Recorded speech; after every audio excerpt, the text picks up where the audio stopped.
একদিকে যখন গরু জবাই বা গরুর মাংস নিয়ে গোটা ভারতে চলছে চরম কড়াকড়ি, থালাপতি বিজয় দিয়ে বসলেন এক বোমা ফাটানো ঘোষণা। কুরবানি নিয়ে রাজ্য সরকারের নির্দেশ মেনে চলার পরামর্শ মুসলিম সংগঠনের। এদিকে এবার থালাপতি বিজয় ভারতে গরু কুরবানি নিষিদ্ধ করেছে।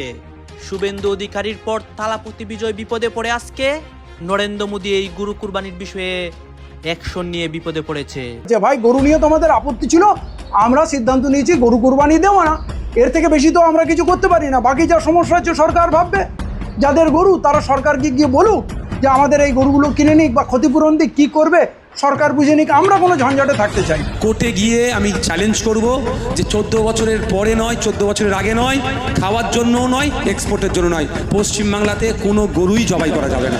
মেগাস্টার থালাপতি বিজয়ের বিরুদ্ধে হামলার অভিযোগ তুলেছেন পশ্চিমবঙ্গ বিজেপির নেতা শুভেন্দু অধিকারী। ভারতের রাজনীতিতে এবার শতাব্দীর সবচেয়ে বড় চমক এবং ভূ রাজনৈতিক ভূমিকম্প। একদিকে দক্ষিণের রাজনীতিতে নতুন ইতিহাস তৈরি করে তামিলনাড়ুর মুখ্যমন্ত্রী হিসেবে গদিতে বসা মেগাস্টার থালাপতি বিজয় কোরবানি ইস্যুতে পুরো দিল্লিকে কাঁপিয়ে দিয়েছেন। এই শুভেন্দু অধিকারী বলি বলিতে ঝাঁটাল বাড়ি খাবে 2026 এর পরে। বিজেপি সেই গুন্ডাটা কই বেশি মস্তান হয়ে গেছে। মমতা আমাকে মেসেজ করছিল, আরে 2 নম্বর ব্লকে এত লিড দিয়ে আপনাকে জেতালাম, আপনি 2 নম্বর ব্লকে কবে আসবেন? একদিকে শুভেন্দু অধিকারীর বিরুদ্ধে এখনো মুসলিমরা প্রতিবাদ করতেছে কুরবানির বিষয়ে, অন্যদিকে আজকে থালাপতি বিজয় নতুন করে কুরবানির উপর নিষেধাজ্ঞা দেয় ভারতে, এবং ভারতের প্রত্যেকটা মুসলিম আবারও আন্দোলন করতেছে। থালাপতি বিজয় বিপদে পড়ে।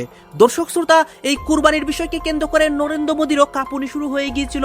হিন্দু মুসলিম একজুট হয়ে ভারতের রাজপথে নেমেছিল। এখন দেখতে পারি আজকে নতুন অসংখ্য ঘটনা ঘটে, অনেকে গ্রেপ্তার হয়, অনেকে পদত্যাগ করে। ভারতের রাজনীতির মধ্যে একটা ভয়াবহ উত্তেজনা তৈরি হয়েছে। সবকিছুই দেখানোর চেষ্টা করবো এই একটি ভিডিওতে, আপনারা সম্পূর্ণ ভিডিও ধারাবাহিকলি দেখবেন। இந்த ஒற்றை தமிழ் மகனோட குரல் மட்டுமல்ல, ஒட்டுமொத்த தமிழ்நாட்டு மக்களுடைய குரல்। ভারতে কোরবানির ঈদ বা ঈদুল আজহা নিয়ে এবার এমন এক তুলকালাম কাণ্ড ঘটতে যাচ্ছে যা হয়তো খোদ নরেন্দ্র মোদীর সরকারও কল্পনা করতে পারেনি। একদিকে যখন গরু জবাই বা গরুর মাংস নিয়ে গোটা ভারতে চলছে চরম কড়াকড়ি, ঠিক তখনই দক্ষিণ সিনেমার মেগাস্টার থেকে পুরোদস্তুর রাজনীতিক বনে যাওয়া থালাপতি বিজয় দিয়ে বসলেন এক বোমা ফাটানো ঘোষণা। நல்லது செய்யவா இல்ல நம்மளுடைய இந்த இஸ்லாமிய நண்பர்களுக்கும் இஸ்லாமிய தோழர்களுக்கும் எதிராக சதி செய்யவா? তিনি স্পষ্ট জানিয়ে দিয়েছেন আসন্ন ঈদুল আজহায় তিনি শুধু মুসলিম সম্প্রদায়ের পাশে দাঁড়িয়ে সন্তুষ্ট থাকবেন না, বরং তিনি নিজে সরাসরি কোরবানিতে অংশ নেবেন। ভারতের বর্তমান রাজনৈতিক প্রেক্ষাপটে এমন একজন সুপারস্টারের ঘোষণা আক্ষরিক অর্থে এক বিশাল ভূমিকম্প। কিন্তু কেন এই তুমুল জনপ্রিয় তারকা হঠাৎ এমন চরম আইনি ও রাজনৈতিক ঝুঁকি নিলেন? এর পেছনে কি শুধুই ধর্ম নিরপেক্ষতার বুলি, নাকি লুকিয়ে আছে দিল্লির মসনদ কাঁপিয়ে দেওয়ার মতো কোনো সুগভীর রাজনৈতিক চাল? বর্তমান ভারতের দিকে তাকালে আমরা দেখতে পাই সেখানে কোরবানির ঈদকে কেন্দ্র করে তীব্র রাজনৈতিক মেরুকরণ চলছে। বিভিন্ন রাজ্যে পশু জবাই, বিশেষ করে গরু জবাইয়ের উপর কঠোর আইনি নিষেধাজ্ঞা আরোপ করা হয়েছে। 2014 সালে কেন্দ্রে বিজেপি সরকার ক্ষমতা আসার পর থেকে গোরাক্ষা আন্দোলন একটি অত্যন্ত সুসংগঠিত রাজনৈতিক হাতিয়ারে পরিণত হয়েছে। অন্যদিকে সংখ্যালঘু মুসলিম সম্প্রদায়ের মধ্যে এই বিধি নিষেধগুলো কেন্দ্র করে এক ধরনের চাপা ক্ষোভ ও হতাশা ক্রমশই বাড়ছে। ভারতের সংবিধান একদিকে নাগরিকদের ধর্মীয় স্বাধীনতার অধিকার দেয়, আবার অন্যদিকে রাজ্যগুলোকে পশু জবাই সংক্রান্ত আইন প্রণয়নের ক্ষমতাও দেয়। এই দুই সাংবিধানিক অধিকারের যে সাংঘর্ষিক অবস্থান, ঠিক সেই জায়গাতেই তৈরি হয়েছে বর্তমান সংকট। সব রকম সমস্যা আমাদের তো ওই দোকানেই তো রুজি রোজগার, তাই যদি পেটেই আমাদের লাথি দেয় তাহলে আমরা কি করে বাঁচবো? আর এই ঘোলা পানিতে কিস্তিমাত করতে চাইছেন থালাপতি বিজয়। তামিল সিনেমার এই সুপারস্টার হুট করেই রাজনীতিতে আসেননি। দশকের পর দশক রূপালী পর্দা কাঁপিয়ে মানুষের মনে কোঠায় জায়গা করে নেওয়ার পর তিনি প্রতিষ্ঠা করেছেন নিজের রাজনৈতিক দল টিভিকে বা তামিলাগা ভেটি কাজগাম। তার রাজনৈতিক যাত্রা শুরু থেকে একটি বিষয় খুব স্পষ্ট ছিল, তিনি ধর্মনিরপেক্ষতার প্রশ্নে কোনো আপোষ করবেন না। এর আগে যখন নাগরিকত্ব আইন বা অন্যান্য ইস্যুতে ভারত জুড়ে মুসলিমদের নিয়ে বিভাজনের রাজনীতি তুঙ্গে, তখন বিজয় প্রকাশ্যে মুসলিম ভাইদের সাথে কাঁধে কাঁধ মিলিয়ে নামাজে অংশ নিয়েছেন, করেছেন রমজানের ইফতার। সেই ছবি তখন সোশ্যাল মিডিয়ায় রীতিমতো ভাইরাল হয়েছিল। তবে এবারের ঘোষণাটি আগের সব রেকর্ড ছাড়িয়ে গেছে। কোরবানিতে অংশ নেয়ার এই ঘোষণাটি কোনো আবেগের বশবর্তী হয়ে দেয়া নয়, বরং এটি একটি অত্যন্ত সুচারু রাজনৈতিক হিসাব নিকাশ। ভারতের জাতীয় রাজনীতিতে নিজেকে প্রাসঙ্গিক করে তুলতে হলে বিজয়কে এমন একটি ইস্যু ধরতে হতো যা সারা দেশের মানুষকে স্পর্শ করে। বর্তমানে ভারতের বিরোধী দলগুলোর দিকে তাকালে এটি স্পষ্ট শূন্যতা চোখে পড়ে। কংগ্রেস থেকে শুরু করে অন্যান্য বড় আঞ্চলিক দলগুলো কেউ সংখ্যালঘুদের অধিকার বা পশু জবাইয়ের মতো স্পর্শকাতর ইস্যু নিয়ে সরাসরি এবং আক্রমণাত্মক অবস্থান নিতে পারছে না। তাদের ভয় একটাই, হিন্দুদের ভোট হারানো। কিন্তু থালাপতি বিজয়ের রাজনৈতিক সমীকরণ সম্পূর্ণ ভিন্ন। বিজয়ের এই সাহসের পেছনের মূল কারণ হল তামিলনাড়ুর রাজনৈতিক সংস্কৃতি। তামিলনাড়ুতে বিজেপির ভিত্তি ঐতিহাসিকভাবেই অত্যন্ত দুর্বল। সেখানে হিন্দুত্ববাদী রাজনীতির চেয়ে দ্রাবিড়ীয় আত্মপরিচয় এবং ধর্মনিরপেক্ষতার আবেদন অনেক বেশি। ফলে কোরবানির পক্ষে অবস্থান নিয়ে বিজয় রাজনৈতিকভাবে ক্ষতিগ্রস্ত হওয়ার ঝুঁকি অন্য রাজ্যের নেতাদের তুলনায় অনেক কম। বরং এই ঘোষণার মাধ্যমে তিনি ভারতের সংখ্যালঘু সম্প্রদায়ের কাছে নিজেকে একটি বিশ্বাসযোগ্য এবং অকুতোভয় মুখ হিসেবেই প্রতিষ্ঠিত করার মোক্ষম সুযোগ পেয়েছেন। তিনি যদি সত্যি কোরবানিতে অংশ নেন, তবে এটি আর কেবল একটি ধর্মীয় উৎসব পালনের মধ্যে সীমাবদ্ধ থাকবে না, এটি পরিণত হবে কেন্দ্রীয় সরকারের সংখ্যালঘু নীতির বিরুদ্ধে সরাসরি প্রতিবাদের এক বিশাল প্রতীক। বিষয়টি শুধু ভারতের অভ্যন্তরীণ রাজনীতির মধ্যেই সীমাবদ্ধ নেই। আন্তর্জাতিক মানবাধিকার সংস্থাগুলো যেমন USCIRF, অ্যামনেস্টি ইন্টারন্যাশনাল বা হিউম্যান রাইটস ওয়াচ দীর্ঘদিন ধরেই ভারতের সংখ্যালঘুদের অধিকার সংকুচিত হওয়া নিয়ে উদ্বেগ প্রকাশ করে আসছে। এমন একটি আন্তর্জাতিক প্রেক্ষাপটে ভারতের একজন প্রথম সারির আইকন যখন প্রকাশ্যে সংখ্যালঘুদের ধর্মীয় অধিকারের পক্ষে ছাতি টান করে দাঁড়ান, তখন সেটি বিশ্বমঞ্চেও দারুণ প্রভাব ফেলে। এর পাশাপাশি আমাদের বুঝতে হবে উত্তর ভারত এবং দক্ষিণ ভারতের রাজনৈতিক দ্বন্দ্বের বিষয়টি। ভারতের অর্থনীতি, শিক্ষা ও উন্নয়নে দক্ষিণ ভারত, বিশেষ করে তামিলনাড়ুর মতো রাজ্যগুলোর অবদান বিশাল, কিন্তু তার সত্ত্বেও রাজনৈতিক ক্ষমতার মূল কেন্দ্রবিন্দু রয়ে গেছে সেই উত্তর ভারত তথা দিল্লিতে। উত্তর ভারত কেন্দ্রিক রাজনীতি দিয়ে পুরো দেশ নিয়ন্ত্রণের যে মানসিকতা, বিজয়ের এই পদক্ষেপ তার বিরুদ্ধেও এক ধরনের প্রচ্ছন্ন বিদ্রোহ। কোরবানির ইস্যুকে কেন্দ্র করে তিনি মূলত দক্ষিণ ভারতের স্বতন্ত্র পরিচয় এবং স্বাধীন রাজনৈতিক চেতনার প্রকাশ ঘটাচ্ছেন। এটি দিল্লির একদলীয় আধিপত্যবাদের বিরুদ্ধে একটি সুস্পষ্ট বার্তা। স্বভাবতই বিজয়ের এই ঘোষণার পর পুরো ভারত দুই ভাগে বিভক্ত হয়ে গেছে। সোশ্যাল মিডিয়া থেকে শুরু করে চায়ের দোকান, সবখানেই এখন একটাই আলোচনা। একদল মানুষ, বিশেষ করে ধর্মনিরপেক্ষ ও সংখ্যালঘু সম্প্রদায়, বিজয়ের এই সাহসী অবস্থানকে সাধুবাদ জানাচ্ছেন। তারা বলছেন, মুখে অসাম্প্রদায়িকতার কথা সবাই বলে, কিন্তু কাজে প্রমাণ করার বুকের পাটা কেবল থালাপতি বিজয়েরই আছে। অন্যদিকে কট্টরপন্থী ও ডানপন্থী শিবির থেকে ধেয়ে আসছে তীব্র সমালোচনা এবং হুমকি। বিভিন্ন সংগঠন ইতিমধ্যে হুঁশিয়ারি দিয়েছে যে বিজয় যদি তার ঘোষণা বাস্তবায়ন করার চেষ্টা করেন, তবে তারা এর বিরুদ্ধে তীব্র প্রতিরোধ গড়ে তুলবে। এখন সবচেয়ে বড় প্রশ্ন হলো, ভবিষ্যতে আসলে কি ঘটতে যাচ্ছে? প্রথম সম্ভাবনা হলো, বিজয় যদি তার কথা অনুযায়ী সত্যি কোরবানিতে অংশ নেন, তবে পুরো ভারতের প্রতিক্রিয়া হবে মারাত্মক। কট্টরপন্থী সংগঠনগুলো এর বিরুদ্ধে আইনি ব্যবস্থা নিতে পারে, আদালতে মামলা হতে পারে। দ্বিতীয় সম্ভাবনা হলো, কেন্দ্রীয় সরকার বা অন্য কোনো রাজ্য সরকার আগে থেকেই আইনি বাধা তৈরি করে তা আটকানোর চেষ্টা করতে পারে। তেমনটা হলে পরিস্থিতি আরও উত্তপ্ত হবে, কারণ তখন এটি আর কেবল কুরবানির ইস্যু থাকবে না, এটি পরিণত হবে রাজ্যের অধিকার বনাম কেন্দ্রের আগ্রাসনের লড়াই। আর তৃতীয় এবং সবচেয়ে জটিল সম্ভাবনা হলো, এই ঘটনাকে কেন্দ্র করে যদি কোনো সাম্প্রদায়িক উত্তেজনা ছড়িয়ে পড়ে, তবে ভারতের সামাজিক বুননে তার এক সুদূর প্রসারী নেতিবাচক প্রভাব পড়তে পারে। এটা খুব তাড়াতাড়ি একটা সুখবর পেতে চলেছেন আপনারা। পুলিশ আপনাদের কি খুব কড়াকড়ি করছে না তো? নিয়মের মধ্যে আপনারাও থাকবেন, পুলিশও কিচ্ছু আপনাকে ডিস্টার্ব করবে না, এটা আমি বলে যাচ্ছি। আর আমি আগামী দিনে কোর্টে যাচ্ছি। কোর্টে গিয়ে আমি চ্যালেঞ্জ করব যে 14 বছরের পরে নয়, 14 বছরের আগে নয়, খাওয়ার জন্যও নয়, এক্সপোর্টের জন্য নয়, পশ্চিমবাংলাতে কোনো গরুই জবাই করা যাবে না। তার মধ্যে যারা আবার বিদেশে গরুকে জবাই করে বিক্রি করে, ওদের গরু যাই প্যাকেট হয়ে যায়, ওখানে হালাল লিখতে হয়। আল কাবির নাম দিয়েছে কোম্পানির মালিক, উত্তরপ্রদেশ একজন ব্রাহ্মণ, হিন্দু ব্রাহ্মণ, আল কাবির নাম দিয়ে গরু বিক্রি করছে। ওই গরুটা বিদেশেও না বিক্রি করতে পারে, তার মামলা আমি করব। হ্যাঁ বলছি ভাই, আমি ওটা বলবো। এই কুরবানির কথা বলে দিই আগে, আইনের বাইরে কেউ চলতে পারবো না। আইন যেটা হয়েছে তার বাইরে আমি চলতে পারবো না।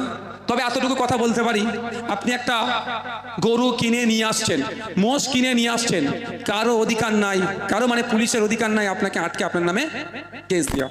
কখন অন্যায়? যখন আপনি ছুরিটা চালালেন, হত্যা করলেন, জবাই করলেন। এটুকু মাথায় রাখুন, এক নম্বর কথা। দ্বিতীয় কথা, এই আইনের 12 নম্বর সেকশনে বলা আছে, আইনের 12 নম্বর সেকশনে বলা আছে যে সরকার যদি চায় তাহলে ধর্মীয় উৎসবের জন্য, গবেষণার জন্য, চিকিৎসার জন্য ছাড় দিতে পারে। ভাঙড়ের বিধায়ক হিসাবে সরকারকে আমি একটা চিঠি করেছি। একদিকে মুসলমানদের ধর্মীয় আচরণে কিছুটা হলো আঘাত লাগছে আইনটা, যদি আপনি এটা রিল্যাক্সেশন দেন, তাহলে ধর্মীয় ধর্মীয় আচরণ সুষ্ঠুভাবে সম্পূর্ণ হবে। আর আমার হিন্দু ভাইরা যারা গো পালন করে তারাও অর্থনৈতিকভাবে তারা ক্ষতিগ্রস্ত হচ্ছে, তারাও অর্থনৈতিকভাবে ক্ষতিগ্রস্ত হবে না। 12 নম্বর সেকশনটাকে আপনি আপনার ক্ষমতা ব্যবহার করুন। তারপরেও বলছি, ওই সেকশন আর একটা সেকশন আছে, ওই আইনে আর একটা সেকশন আছে, সেই সেকশন দিয়ে অলরেডি চিঠি আপনার এলাকার যে কটা থানা আছে থানায় পাঠিয়ে দেওয়া হয়েছে। পুলিশ আপনাদের কি খুব কড়াকড়ি করছে না তো? নিয়মের মধ্যে আপনারাও থাকবেন, পুলিশও কিচ্ছু আপনাকে ডিস্টার্ব করবে না, এটা আমি বলে যাচ্ছি। আর সব কথা মাইকে বলা সম্ভব নয় ভাই, সম্ভব নয়। আমি তারপরে আবারও বলছি, আইনের ঊর্ধ্বে কেউ নয়। এবার আমি একটু আপনাদের বলে যাই, আমি এখন এই ডামাডোল চলছে, ভেবেছিলাম পরে বলবো, কিন্তু এখনো বলে যাচ্ছি, আমি আগামী দিনে কোর্টে যাচ্ছি। কোর্টে গিয়ে আমি চ্যালেঞ্জ করব যে 14 বছরের পরে নয়, 14 বছরের আগে নয়, খাওয়ার জন্যও নয়, এক্সপোর্টের জন্য নয়, পশ্চিমবাংলাতে কোনো গরুই জবাই করা যাবে না। বুঝতে পারছো? খাবোই না গরু। দাও 14 বছরের পরে কেন খাবো? 14 বছরের আগে খাওয়া যাবে না, পরে খাওয়া যাবে না, এটাও তো টোটালটা যেমন খাওয়া যাবে না। আর একটা করব, গরুও বিদেশে বিক্রি করা যাবে না, এই আইন করতে হবে। ওই জন্য আমি কোর্টে যাব, আমি মাথায় রাখো। কারণ আমরা ইলেকট্রাল বন্ড মানে এই রাজনৈতিক দলগুলোকে বড় বড় কোম্পানিরা টাকা দিয়ে সহযোগিতা করে। আমার পাশে যে বামপন্থীরা আছেন, এদেরা ইলেকট্রাল বন্ডেও শূন্য, 1 টাকা এরা নেয়নি কর্পোরেটদের কাছে। কিন্তু বিজেপির ইলেকট্রাল বন্ড সব থেকে বেশি পেয়েছে। তার মধ্যে যারা আবার বিদেশে গরুকে জবাই করে বিক্রি করে, ওদের গরু যাই প্যাকেট হয়ে যায়, ওখানে হালাল লিখতে হয়। আল কাবির নাম দিয়েছে, কোম্পানির মালিক উত্তরপ্রদেশ একজন ব্রাহ্মণ, হিন্দু ব্রাহ্মণ, আল কাবির নাম দিয়ে গরু বিক্রি করছে। ওই গরুটা বিদেশেও না বিক্রি করতে পারে, তার মামলা আমি করব। আর এক সমাজের হেভি অংশের মুসলমান আজকে তারা প্রতিজ্ঞাবদ্ধ হয়েছে, এবারে টোটাল গরুই জবাই করব না। তারা যে প্রতিজ্ঞাবদ্ধ হয়েছে সেটাকেও আমি স্বাগত জানাবো। মেগাস্টার থালাপতি বিজয়ের বিরুদ্ধে হামলার অভিযোগ তুলেছেন পশ্চিমবঙ্গ বিজেপির নেতা শুভেন্দু অধিকারী। ভারতের রাজনীতিতে এবার শতাব্দীর সবচেয়ে বড় চমক এবং ভূ রাজনৈতিক ভূমিকম্প। একদিকে দক্ষিণের রাজনীতিতে নতুন ইতিহাস তৈরি করে তামিলনাড়ুর মুখ্যমন্ত্রী হিসেবে গদিতে বসা মেগাস্টার থালাপতি বিজয় কোরবানি ইস্যুতে সরাসরি ভারতের মুসলিমদের পাশে দাঁড়িয়ে পুরো দিল্লিকে কাঁপিয়ে দিয়েছেন। আর ঠিক অন্যদিকে পশ্চিমবঙ্গের গদিতে বসে থাকা মুখ্যমন্ত্রী শুভেন্দু অধিকারী মুসলমানদের শায়েস্তা করতে গিয়ে এবার নিজের পাতা ফাঁদেই চরমভাবে আটকা পড়েছেন। কোরবানির ঈদে মুসলমানদের কোণঠাসা করার জন্য গরুর ফিটনেস আর আইনের দোহাই দিয়ে যে সর্বনাশা মাস্টার প্ল্যান তিনি কষেছিলেন, আজ সেটাই তার রাজনৈতিক ক্যারিয়ারের জন্য সবচেয়ে বড় বুমেরাং হয়ে দাঁড়িয়েছে। তবে সবচেয়ে বড় থ্রিলার এবং চমক হলো, আজ যারা রাস্তায় নেমে শুভেন্দু অধিকারীকে তাড়া করেছেন, যারা তাকে রীতিমতো তোপের মুখে ফেলে ঘেরাও করেছেন, তারা কোনো মুসলমান নন। তারা হলেন পশ্চিমবঙ্গের খোদ কট্টর হিন্দু কৃষক, ডেইরি ফার্মের মালিক এবং কোটিপতি চামড়া ব্যবসায়ীরা। হ্যাঁ দর্শক, শুনতে অবিশ্বাস্য লাগলেও এটাই আজকের ভারতের সবচেয়ে রূঢ় এবং এক্সক্লুসিভ বাস্তবতা। একদিকে থালাপতি বিজয়ের মতো একজন হিন্দু মেগাস্টার যখন মুসলিমদের ধর্মীয় অধিকার এবং গ্রামীণ অর্থনীতির স্বার্থে পাহাড়ের মতো অবিচল দাঁড়িয়েছেন, তখন বাংলার মাটিতে শুভেন্দু অধিকারীকে নিজের হিন্দু ভোট ব্যাংকের হাতেই চরম হেনস্থা হতে হচ্ছে। কিভাবে হিন্দুত্বের আবেগে সুরসুরি দিতে গিয়ে আজ উল্টে হিন্দু ব্যবসায়ীদের হাতেই চরম তোপের মুখে পড়লেন শুভেন্দু? আর কেনই বা থালাপতি বিজয়ের একটি মাত্র মাস্টার স্ট্রোকে দিল্লির সাউথ ব্লকের কর্তাদের রাতের ঘুম চিরতরে হারাম হয়ে গেছে? আজ আমরা উন্মোচন করব এই ভয়াবহ রাজনৈতিক ও অর্থনৈতিক ভূমিকম্পের পেছনের সব চাঞ্চল্যকর তথ্য। পুরো ভিডিওটি 1 সেকেন্ডও স্কিপ না করে শেষ পর্যন্ত দেখতে থাকুন, কারণ ভারতের আগামী দিনের রাজনীতির মানচিত্র কিভাবে বদলে যাচ্ছে তার উত্তর লুকিয়ে আছে এই একটি মাত্র ঘটনার ভেতরে। রাজনীতিতে একটি চিরন্তন কথা আছে, অর্থনীতি কারো ধর্ম চেনে না, পেটের খিদে কোনো জাতপাত বোঝে না। শুভেন্দু অধিকারী এবং তার কট্টরপন্থী নেতারা ভেবেছিলেন কোরবানি নিষিদ্ধ বা সীমিত করলে শুধু মুসলমানদের ক্ষতি হবে আর হিন্দু ভোট ব্যাংক খুশিতে গদগদ হবে, কিন্তু তারা ঘুণাক্ষরেও বুঝতে বা হিসাব মেলাতে পারেনি যে পশ্চিমবঙ্গের গ্রামীণ অর্থনীতির নাড়িটা আসলে কোথায় বাঁধা। গরুর খামার, গবাদি পশু পরিবহন এবং চামড়া শিল্পের এই বিশাল সাপ্লাই চেইনের দিকে একটু নজর দিলেই আপনি চমকে উঠবেন। গ্রাম থেকে গরু কিনে যারা ট্রাকে করে হাটে আনেন, যারা গরুর খাবার বা খড় ভুসি বিক্রি করেন, আর যারা সেই পশুর চামড়া কিনে বিদেশে রপ্তানি করেন, তাদের শতকরা 90 ভাগই সনাতন ধর্মের অনুসারী। সারা বছর এনজিও বা মহাজনের কাছ থেকে চড়া সুদে হাজার হাজার টাকা ধার দেনা করে গরুকে দামি খাবার খাইয়ে যে হিন্দু কৃষক কোরবানির হাটের আশায় বুক বেঁধে বসেছিলেন, ফতোয়া জারি হওয়ায় আজ তার মাথায় হাত। বিক্রি করতে না পারায় সেই গরু আজ তার গলার কাটা। শুধু কৃষক নয়, অন্যদিকে কলকাতার বানতলা লেদার কমপ্লেক্সের চামড়া ব্যবসায়ীদের মাথায় আকাশ ভেঙে পড়েছে। কোরবানির চামড়া না পেলে তাদের সারা বছরের এক্সপোর্ট ব্যবসা লালবাত্তি জ্বলবে। কোটি কোটি টাকার এই লোকসান মেনে নিতে না পেরে আজ সেই হিন্দু ব্যবসায়ীরাই রাস্তায় নেমে। দর্শক, আপনারা তো দেখলেন এখানে কি কথা হচ্ছে। এখানে আমরা তালাপতি বিজয়ের কুরবানির বিষয় নিয়ে যে সে সিদ্ধান্ত দেয় এবং ভারতের বর্তমান রাজনীতির প্রেক্ষাপটে অসংখ্য যে ঘটনা ঘটে এই বিষয় নিয়ে আপনাদেরকে নিউজ প্রতিবেদনগুলো দেখিয়েছি গাইস। এই বিষয়গুলো দেখে এবং দেশের রাজনীতির প্রেক্ষাপটগুলো নিয়ে আপনার মন্তব্য কি, আপনার গুরুত্বপূর্ণ মন্তব্য অবশ্যই আপনারা আমাদের কমেন্ট বক্সে লিখে যাবেন। সর্বশেষে আপনাদের কাছে আমাদের একটা রিকোয়েস্ট থাকবে, আপনারা আমাদের চ্যানেলে নতুন দর্শক হয়ে থাকলে চ্যানেলটি সাবস্ক্রাইব করবেন এবং পাশে থাকা বেল বাটনটি বাজাবেন যাতে করে নেক্সট ভিডিওটা সবার আগে আপনাদের কাছে পৌঁছে যায়। ধন্যবাদ।